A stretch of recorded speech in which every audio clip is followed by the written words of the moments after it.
दोस्तों, जिस केस में पूरे देश को हिलाकर रख दिया था, जिसमें एक नई नवेली दुल्हन ने अपने ही पति को शादी के कुछ ही दिन बाद पहाड़ियों में ले जाकर मरवा दिया था, अब उस केस में ऐसा मोड़ आ चुका है जिसने पूरे सिस्टम को चौंका दिया है, क्योंकि अब तक चुप रहने वाली सोनम ने आखिरकार कोर्ट में वो सच उगल दिया है, जिसे सुनकर खुद जज तक सन्न रह गए। जज की आंखों में पहली बार वो हैरानी देखी गई जो किसी गुनहगार की जुबानी कबूल की गई साजिश से पैदा हुई थी। सोनम ने खुलेआम कोर्ट के सामने माना कि हाँ, मैंने अपने पति को मरवाया, और वो भी सिर्फ इसीलिए क्योंकि मैं उसे कभी चाहती ही नहीं थी। मैं किसी और से प्यार करती थी और इस रिश्ते से आज़ाद होना चाहती थी, और इसके लिए मैंने खुद पूरी प्लानिंग की थी। दोस्तों, ये कोई फिल्मी कहानी नहीं है, ये उस सच्चाई की तस्वीर है जिसने प्यार, शादी, भरोसे और इंसानियत हर रिश्ते को सवालों के घेरे में खड़ा कर दिया है। और आज हम आपको इसी केस की वो सच्चाई दिखाने वाले हैं जो खुद आरोपी ने कोर्ट में सबके सामने कबूली है, और जिसके बाद पूरे देश की निगाहें अब सिर्फ एक फैसले पर टिकी है। क्या अब सोनम को फांसी होगी? क्या कोर्ट इस केस को रेयर ऑफ द रेयरेस्ट मानकर सबसे बड़ी सजा सुनाएगा? चलिए जानते हैं इस खौफनाक सच्चाई की पूरी कहानी, जो अब सिर्फ जांच नहीं बल्कि कबूलनामे पर टिक चुकी है। दोस्तों, सोनम और राजा केस में अब तक जो सामने आया था वो सबको चौंकाने के लिए काफी था, लेकिन अब जो खुलासा हुआ है उसने इस पूरे केस की नींव को ही हिला दिया है। पुलिस को अब तक यही लग रहा था कि सोनम किसी मानसिक दबाव में थी या उसे किसी ने अगवा कर लिया, लेकिन अब पुलिस को जो कड़ी हाथ लगी है उसने यह साबित कर दिया है कि यह सिर्फ एक हनीमून ट्रेजेडी नहीं थी, बल्कि एक बहुत बड़ा प्री डिसाइडेड प्लान था। और इस प्लान के पीछे सोनम अकेली नहीं थी, बल्कि उसके साथ एक और ऐसा शख्स जुड़ा हुआ था जिसे अब इस पूरे केस का मास्टरमाइंड बताया जा रहा है। इस शख्स के बारे में जानने से पहले चलिए जरा इस कहानी के बैकग्राउंड को फिर से जानते हैं, क्योंकि इस कहानी के बैकग्राउंड में कुछ ऐसे राज छिपे हैं जिससे जानना काफी जरूरी है। दोस्तों, सोनम और राजा केस में अब तक जो सामने आया था वो सबको चौंकाने के लिए काफी था, लेकिन अब जो खुलासा हुआ है उसने इस पूरे केस की नींव को ही हिलाकर रख दिया है, क्योंकि अब तक जितना भी शक था,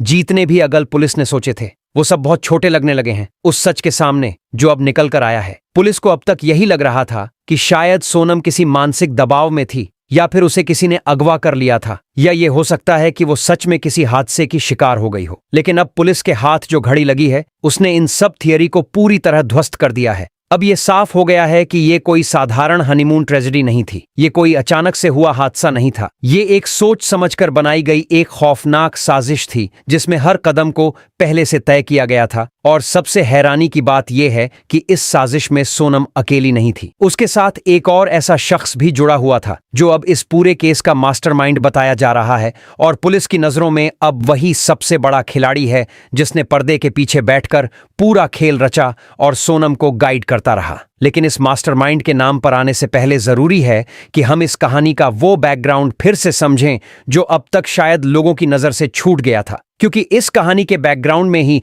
वो सारे राज छिपे हुए हैं जो ये साबित करते हैं कि ये प्लान एक दिन का नहीं बल्कि कई महीनों की तैयारी का नतीजा था। तो चलिए शुरू करते हैं। दोस्तों, जब कोई नया रिश्ता जुड़ता है तो सबको उम्मीद होती है कि अब आगे की जिंदगी अच्छे से बीतेगी, लेकिन कुछ कहानियों ऐसी होती है जो देखने में तो सीधी सादी लगती है, लेकिन उनके पीछे की परतें खोलने पर ऐसा सच निकलता है जो कोई सोच भी नहीं सकता। और कुछ ऐसा ही हुआ सोनम और राजा के रिश्ते में, जहां शादी तो हुई, रिश्ते भी जुड़ गए, लेकिन किसी को क्या पता था कि इसी रिश्ते में कुछ ऐसा पल छुपा है जो आने वाले दिनों में पूरे देश को चौंका देगा। राजा रघुवंशी एक शांत और सीधा लड़का था, वो इंदौर का रहने वाला था। उसके परिवार में भी सब उसे बहुत पसंद करते थे। वो ज्यादा लोगों से उलझता नहीं था और हमेशा अपने काम में लगा रहता था। वहीं दूसरी तरफ सोनम की जिंदगी थोड़ी अलग थी। वो बाहर रहकर पड़ी थी और उसका व्यवहार भी थोड़ा अलग किस्म का था। लेकिन जब दोनों की शादी हुई तो सबको लगा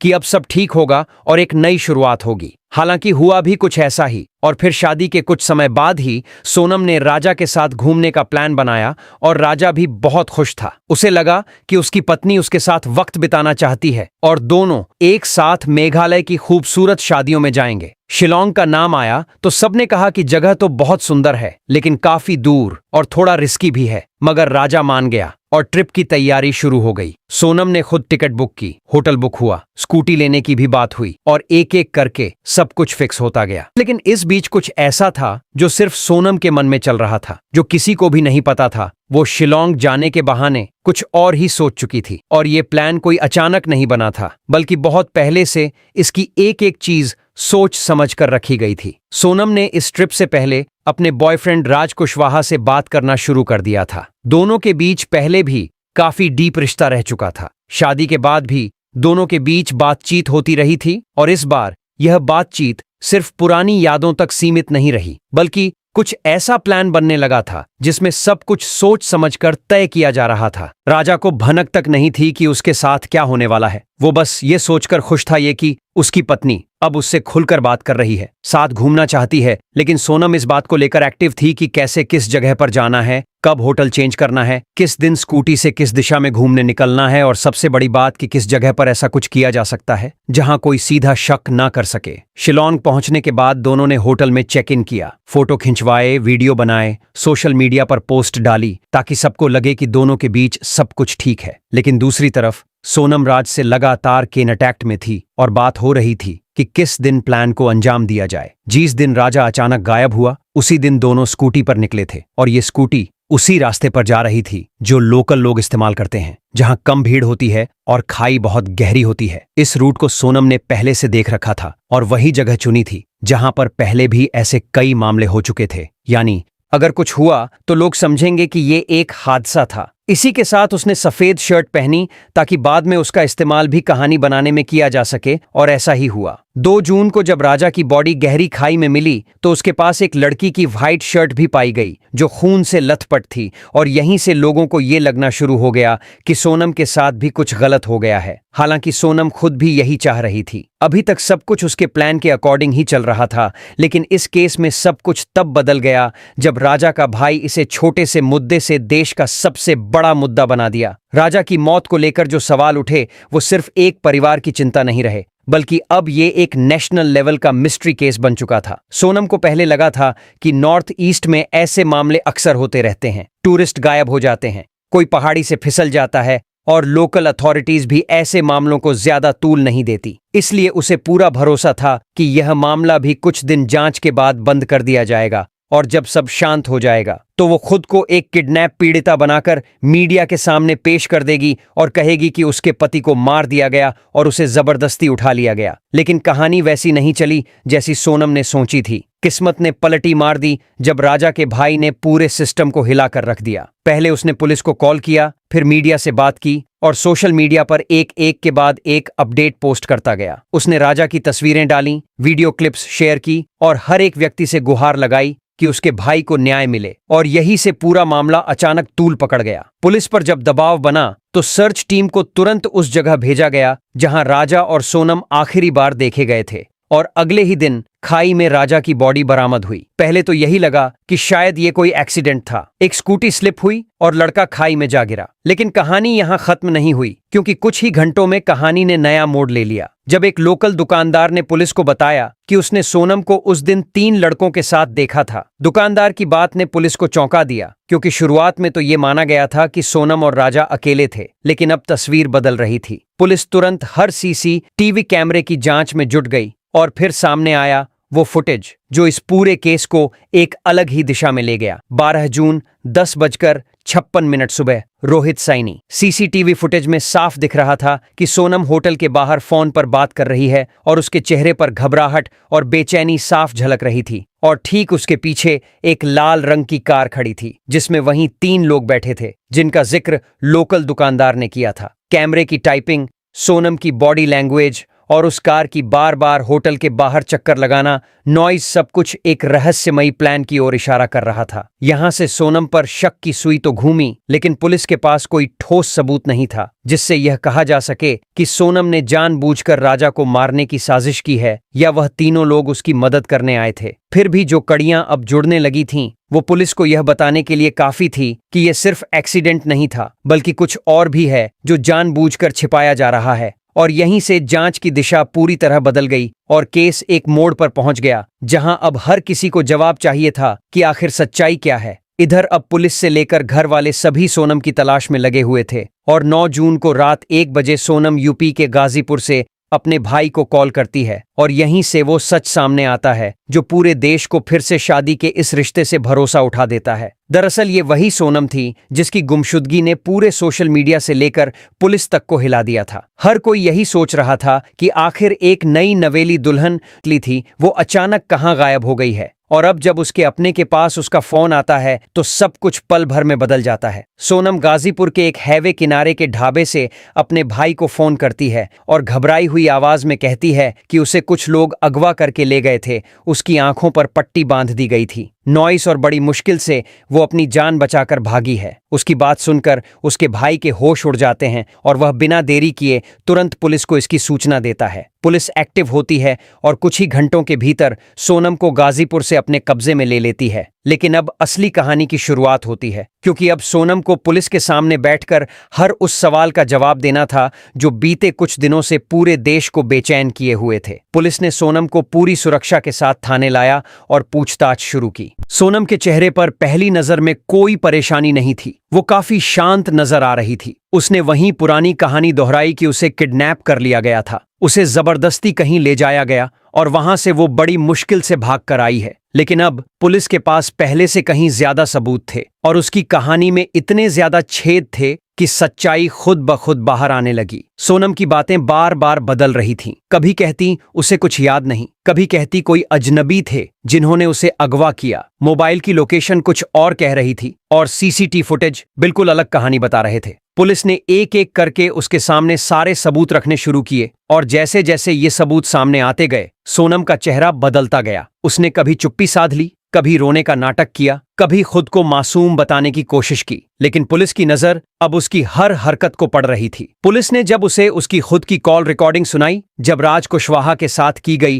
व्हाट्सएप चैट्स सामने रखी, जब उसके मोबाइल की लोकेशन और मूवमेंट टाइपिंग उसे समझाई गई, तो उसकी हालत देखने लायक थी। सोनम के चेहरे का रंग उड़ चुका था, उसकी आंखों से डर साफ झलक रहा था। वो जान चुकी थी कि अब वो ज्यादा देर तक ये नाटक नहीं चला पाएगी। कुछ वक्त के लिए उसने फिर चुप्पी साध ली, लेकिन पुलिस ने हार नहीं मानी। सवालों की बौछार जारी रखी और आखिरकार वो पला गया जब सोनम ने चुप्पी तोड़ी और कुछ ऐसा कहा जिसने हर किसी को अंदर तक झकझोर दिया। उसने कांपती हुई आवाज में कहा कि हाँ, यह सब एक सोची समझी साजिश थी और उसने ये प्लान अपने पुराने बॉयफ्रेंड राज कुशवाहा के साथ मिलकर बनाया था, क्योंकि वो इस शादी से खुश नहीं थी और नहीं चाहती थी कि यह रिश्ता आगे बढ़े। उसे लगने लगा था कि राजा बहुत सीधा और सरल लड़का है, वो उस पर कभी शक नहीं करेगा और इसी भरोसे का फायदा उठाकर वो खुद को एक विक्टिम बना देगी। क्नॉइसस ने बताया कि उसने और राज ने पहले ही सोच रखा था कि राजा को किसी एक्सीडेंट या घटना का शिकार बनाकर रास्ते से हटा देंगे और फिर वह खुद को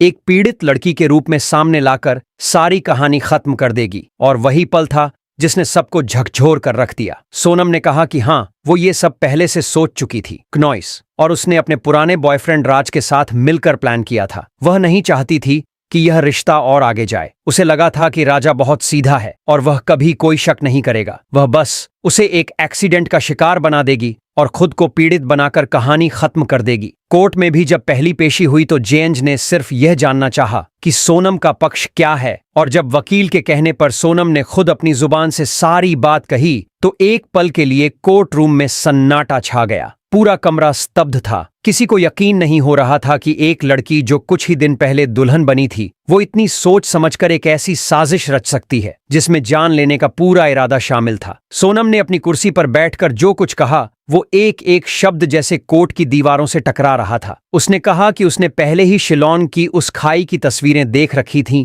जहां अक्सर लोग गिर जाते हैं और किसी को कुछ शक नहीं होता। वहां की भौगोलिक स्थिति और सड़कों का खतरनाक ढलान देखकर उसने उसी जगह को चुना, क्योंकि उसे पता था कि अगर किसी को गिराया भी जाए तो पुलिस तक यही पहुंचेगा कि यह एक एक्सीडेंट था। उसने कहा कि उसे पहले से पता था कि स्कूटी पर बैठकर जब वो राजा को वहां ले जाएगी तो एक मोड़ पर उसे धक्का देना आसान होगा और ऐसा लगेगा जैसे कोई हादसा हो गया हो। सोनम की बात यहीं नहीं रुकी। क्नॉइसस ने आगे बताया कि उसने पहले से ही सफेद शर्ट पहनने का प्लान बनाया था ताकि उस पर खून के निशान साफ दिखे और लोगों को लगे कि उस पर भी हमला हुआ था। उसने कहा कि वो सब कुछ बहुत सोच समझकर कर रही थी, यहां तक कि वो खुद पर कुछ खरोंच के निशान भी बनाना चाहती थी ताकि पूरी कहानी भरोसेमंद लगे। लेकिन जब ये सब हो गया और उसे पता चला कि पुलिस ने सर्च ऑपरेशन शुरू कर दिया है तो वो डर गई, क्योंकि जितना वो सोच रही थी मामला उससे कहीं ज्यादा बड़ा होता जा रहा था। उसे लगने लगा कि अब कहीं पुलिस मोबाइल डेटा या लोकेशन के जरिए किसी नतीजे तक न पहुंच जाए। इसीलिए उसने खुद ही यूपी के गाजीपुर के एक ढाबे से अपने भाई को फोन करने का फैसला लिया, ताकि ऐसा लगे कि वो किसी तरह वहां तक पहुंची है और सबको लगे कि वह भी किसी किडनैपिंग या साजिश की शिकार हुई है। उसकी बातों को सुनकर कोर्ट रूम में बैठे सभी लोग जैसे बूथ बनकर रह गए। जेएन साहब कुछ देर तक उसकी ओर देखते रहे, फिर उन्होंने सिर्फ एक सवाल पूछा, जो पूरे मामले का सबसे बड़ा क्नॉइस और सबसे सीधा सवाल था। उन्होंने कहा कि अगर उसे इतना ही बुरा लग रहा था इस रिश्ते से, अगर वो इतना ही दुखी थी, तो उसने तलाक क्यों नहीं लिया? कोर्ट में बैठे हर इंसान उस सवाल का जवाब सुनना चाहता था और सबकी नजरें सोनम पर टिकी थीं। सोनम ने कुछ पल तक चुप्पी साध ली। क्नॉइस फिर धीरे से सिर झुकाते हुए कहा कि वो नहीं चाहती थी कि बात कोर्ट कचहरी तक जाए और समाज में उसके घर वालों की बदनामी हो, इसलिए उसने ये रास्ता चुना। और ये कहते हुए उसकी आवाज कांप रही थी। लेकिन इस जवाब से कोर्ट रूम का सन्नाटा और गहरा हो गया, क्योंकि वहां मौजूद हर इंसान जान चुका था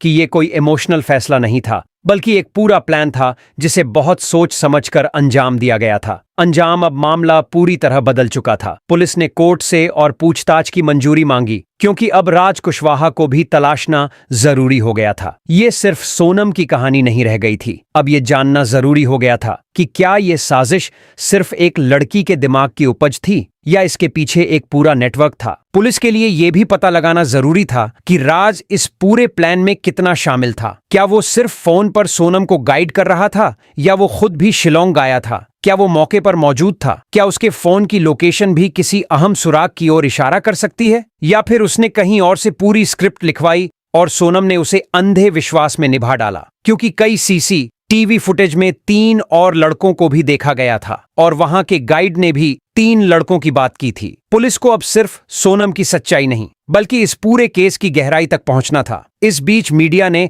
इस खबर को लपक लिया। हर न्यूज चैनल की हेडलाइन बन गई, प्यार में पागल या प्लानिंग में परफेक्ट सोनम। हर डिबेट शो में इसी केस पर बहस होने लगी और हर रोज एक नया खुलासा हो रहा है। सोशल मीडिया पर तो मानो तूफान आ गया है। लोग 2 हिस्सों में बंट गए हैं। एक तरफ वो लोग हैं जो सोनम को इस क्राइम के लिए कड़ी से कड़ी सजा दिलवाना चाहते थे। उनके मुताबिक जिसने किसी इंसान की जान लेने की ठान ली, वो चाहे मर्द हो या औरत, उसे कोई रियायत नहीं मिलनी चाहिए। लेकिन दूसरी तरफ कुछ लोग सवाल उठा रहे थे कि क्या वाकई सिर्फ सोनम ही जिम्मेदार है? क्या उसकी जिंदगी में कुछ ऐसी मजबूरियां या हालात रहे होंगे जिनके चलते वो ऐसा करने पर मजबूर हुई? क्या राज कुशवाहा सिर्फ एक बॉयफ्रेंड था या उसका कोई गहरा मानसिक दबाव सोनम पर था? इस केस से पूरे देश को बहुत कुछ सीखने को मिला। पहली बात यह कि अगर कोई रिश्ता मजबूरी बन जाए तो उसे जबरदस्ती निभाने की कोशिश नहीं करनी चाहिए, क्योंकि जब दिल में प्यार खत्म हो जाए तो फिर वह रिश्ता बोझ बन जाता है और कई बार यही बोझ किसी को ऐसा कदम उठाने पर मजबूर कर देता है।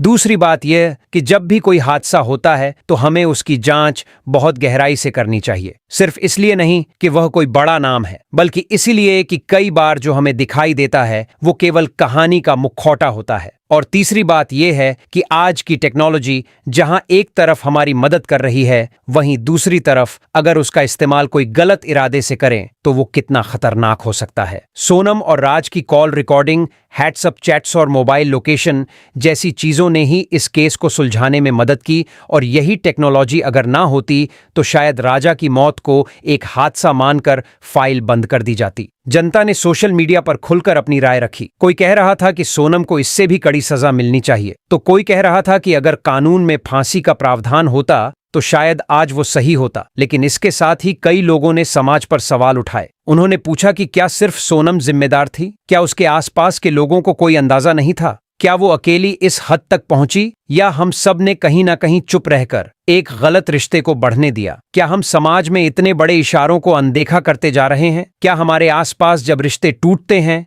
या दरारें पड़ती हैं तो हम सिर्फ दिखावे में खुश रहने का अभिनय करके उसे नजरअंदाज कर देते हैं? राजा एक आम इंसान था, एक ऐसा लड़का जिसने अपने जीवन में बस प्यार और सम्मान चाहा था। उसने अपनी पत्नी से बड़ी उम्मीदें लगाई थीं, और उसकी सच्चाई पर कभी शक नहीं किया। लेकिन शायद यही उसकी सबसे बड़ी गलती थी। इस पूरी कहानी ने समाज के उस हिस्से को आईना दिखा दिया जहां प्यार अब भरोसे का नाम नहीं रहा और रिश्ते अब सिर्फ सोशल मीडिया की तस्वीरों तक सीमित हो गए हैं। और इस कहानी ने एक बार फिर यह साबित कर दिया कि सच चाहे जितना भी छिपाया जाए, एक दिन बाहर आ ही जाता है, और जब आता है तो बहुत से चेहरे बेनकाब कर देता है। तो दोस्तों, अब आपको क्या लगता है, इस केस का अगला कदम क्या होगा? क्या सोनम को फांसी की सजा दी जाएगी? क्या उसके बॉयफ्रेंड पर भी केस चलेगा? और क्या इस केस से देश में रिश्तों को लेकर सोच बदलेगी? आप अपनी राय नीचे कमेंट में